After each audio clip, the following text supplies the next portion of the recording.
Rines e alô, buanas! Como é que vocês estão, meus amigos? Tudo tranquilo? Eu sou o Henrique San e hoje a gente vai passear pela imaginação doentia de um dos maiores escritores de todos os tempos, ou mais influentes, pelo menos. Tá? A gente vai quase dar a volta ao mundo na companhia, talvez, do cara mais azarado da história. A história macabra. Tá? Eu estou falando desse livro chamado O Relato de Arthur Gordon Pym, o único romance escrito por Edgar Allan Poe. Tá? Poezinho, aquela figura carismática, né? Aquele rostinho alegre, solar, né? Aquele cara que irradia otimismo, né? Aquela cabecinha de lâmpada que a gente olha sempre, uma cara meio sorumbática, assim, meio sombria, com umas nuvenzinhas pretas pairando sobre a cabeça do Poe.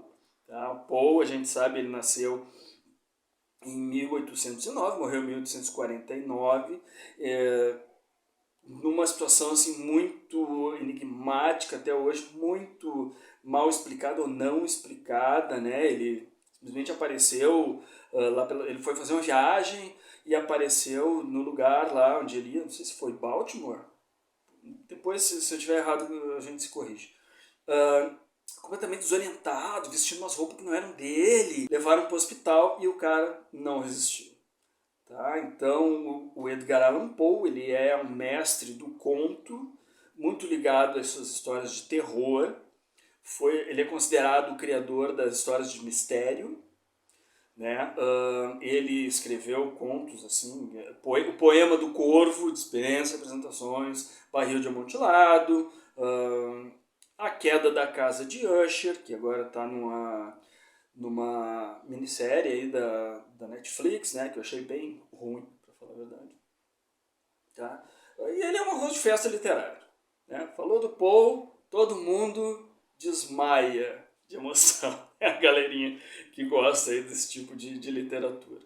Né? E falar em desmaiar por qualquer frescura, o Poe, esse conto aqui, essa história, esse livro, né, ele é ligado ao gênero do gótico, né, a escola do gótico, que trazia como característico o macabro, o espectral, o fantasmagórico, a monstruosidade, que aqui nessa história aqui a gente vai ver que a monstruosidade é humana. Tá? Tem o locus horribilis, que é o local horrível, onde se passa a história, e tem o susto com desmaio, que normalmente é tratado com uma dose de conhaque, tá? A pessoa acordar do seu desfalecimento. Eu vou seguir com essa edição aqui, que foi a que eu li, tá? Primeiramente. É o pocketzinho da LPM, né, dessa coleção, aí depois veio de novo, foi relançado com outra capa.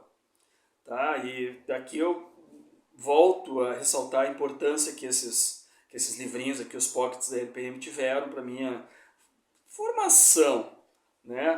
Como curioso assim, desse tipo de clássico. Assim, tá? Conteúdo é que importa, gente. Tá? Para mim, pelo menos. Essa história, então, do Arthur Gordon Pym, ela tem umas, como é que eu vou dizer, umas malandragens, assim, na forma de contar. Porque ela meio que se assume, se vende como algo real, como uma história que o Poe está escrevendo, foi contada para ele pelo personagem, pelo Arthur. Tá? Então, assim, é uma história verídica, tá? Que a gente vai vendo que começa de uma forma muito verídica, muito plausível, e a coisa vai descambando. A situação vai ficando cada vez mais desesperadora. Sério, a gente sente o desespero crescendo. Te coloca na pele do personagem e assim, incomoda, perturba. Até que a coisa vai descambando pro inverossímil.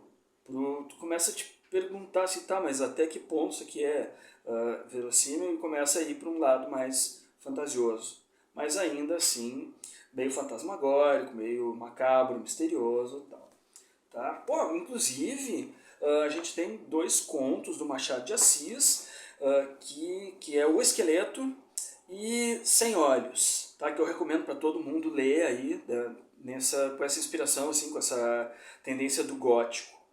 Tá? Então, o gótico era uma coisa assim, estava muito presente assim, nas influências literárias assim, de vários autores. Tá? O Poe ele morreu no meio, justamente no corte do século XIX.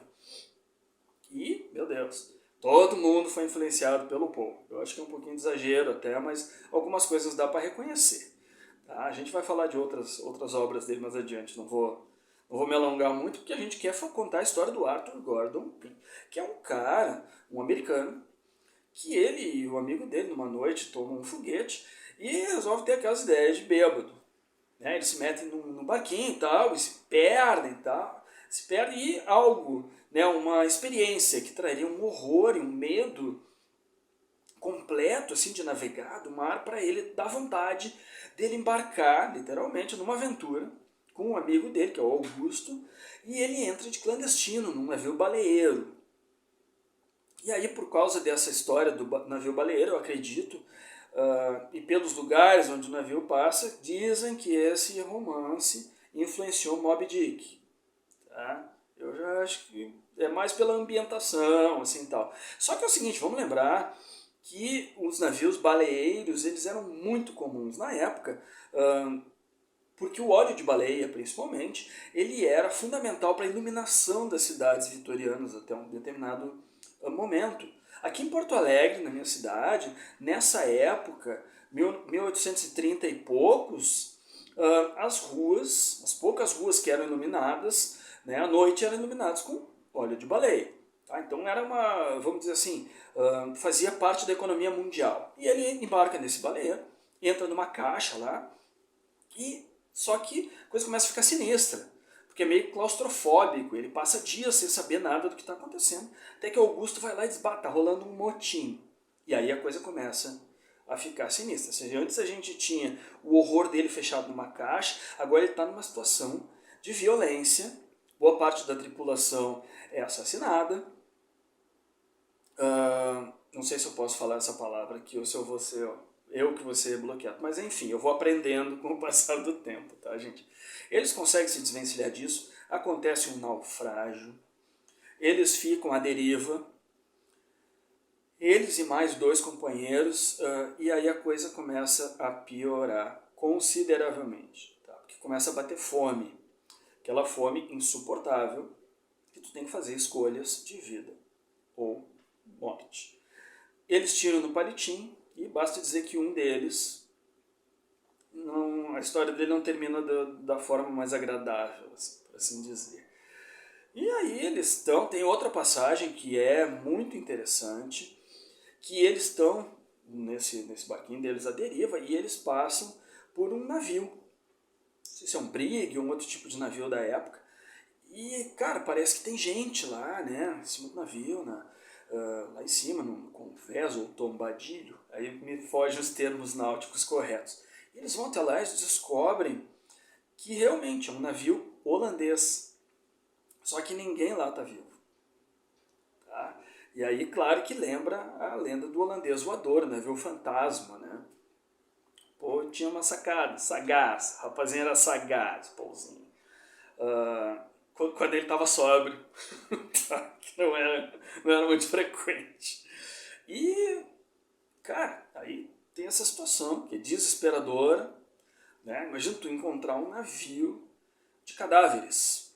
O que lembra também um outro livro, uma outra história que é muito recontada até hoje, que é o Drácula. Tem uma passagem importante da história do Drácula que chega justamente no porto, lá um navio, só de cadáveres, assim. Tá? Ninguém vivo. Então tem mais essas coisas assim que realmente, admito, tem certas passagens que podem ter inspirado diretamente outras. E tem umas que é admitido que for. Vamos, chegaremos lá. Eu sei que eles passam por esses perrengues lá e são resgatados. Por daí uma tripulação que trata eles bem. Só que a coisa não demora muito também para piorar, porque eles chegam numa ilha. Na ilha de Tsalau, pode ser? Ilha de Tsalau. Eles estão indo para o sul. Que eles são bem recebidos pelos nativos, tal, e os nativos têm medo de algumas coisas deles, assim, que eles carregam, que eles não conseguem identificar muito bem nesse momento o que são. Cara, aí a coisa eu sei que depois vai desandar de novo, porque eles descobrem que na realidade é uma armadilha, é uma cilada, Bino, né?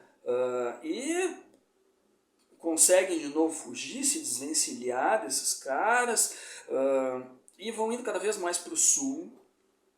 E aí a gente tem a situação da imensidão da Antártida, tá? Que era uma região do mundo que era completamente inexplorada na época, era um mistério completo. Tá? Os autores sonhavam com isso, os exploradores sonhavam em realmente descobrir o que havia na Antártida. E a imaginação fluía solta, até umas viagens históricas, assim, por exemplo, eles encontram um urso no sul, né? Sul é pinguim, gente. Tá? Polo Sul é pinguim. Tá? E aí encontra, enfim. E vai indo, cara, eu sei que o fim é completamente abrupto. E a Bá me ensinou que quando a gente vai dar spoiler, a gente avisa, tá? A gente fala. Então, spoiler. Tá? Cara, eles vão indo, estão com um nativo junto, o nativo começa a se desesperar pela bruma branca, até que a última coisa que acontece no livro, eles chegam diante de uma figura branca gigantesca. E aí corta, do nada, corta. Tanto que dizem, algumas pessoas dizem que o Poe simplesmente, que o livro é inacabado. Se dizem que o Poe não estava muito afim de escrever, foi meio por pressão do editor dele. Tá? E eu sei, acaba desse jeito.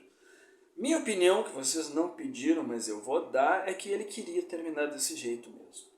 Tá? Que eu acho muito legal, na real. Porque ele deixa completamente no ar. Vejam só, o Júlio Verne vai continuar essa história um tempo depois, né, com o nome de A Esfinge dos Gelos, algo assim, alguma coisa The Sphinx ou alguma coisa. Tá? E depois o Lovecraft, que é outro queridinho da galera aí, também ele vai escrever Nas Montanhas da Loucura. Também se passa lá e que também tem alguns elementos assim que a gente vê que foram tirados diretamente da obra. Pô, cinema, a gente tem O Enigma de Outro Mundo. Também é essa desolação do, sei lá, do continente branco, que tu olha até onde tu vai no horizonte, a mesma paisagem, que deve ser uma loucura. A Antártida veio a ser depois conquistada, tal, aquela coisa, mas ainda é um mistério para nós. Né? O relato de Arthur Gordon Pym é considerado tipo um Gulliver macabro, assim, um Gulliver sinistro. Tem toda essa história que ele vai de um lugar para o outro, descobrindo, encontra um povo, encontra isso, encontra aquilo. Falam que influenciou Moby Dick. Frankenstein seria uma inspiração. Na realidade não é uma inspiração, ele teria alguns elementos, só que aí o Frankenstein foi pro Ártico, né, foi pro norte.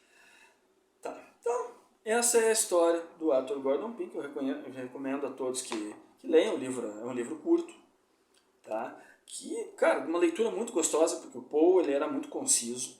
Tá? Isso não tem o que dizer do cara, não é exagero nenhum dizer que a obra dele, ele ia direto ao ponto, e ele sabia disso. Tá? Bom, vamos ao bazar. Acharam que não tinha bazar? Tem bazar. Tá? Mas é rapidinho. Meu conto, 20 mil libras por $1, está na Amazon. Tá? Ou, quem quiser, escreve ali nos comentários que a gente conversa de boa. Tá? Quero que leia, eu não quero terminar que nem o Poe. Tá? O Poe, coitado, viveu na pindaíba a vida inteira. Tô brincando, só quero passar pra galera aí, tal, pra gente se divertir. Tá? Vamos lembrar também do canal da Bá, os livros e filmes da Bá, que aí tem mais a ver com o Poezinho, tá? Porque são histórias de terror que ela comenta. Tá? E para finalizar essas nossas desventuras em série, eu vou lembrar da frase que os nativos, né, que o nativo que estava com eles fala ao vislumbrar aquela figura enigmática no final. E ele grita, Tekelele! Tekelele! Até logo mais, buenas!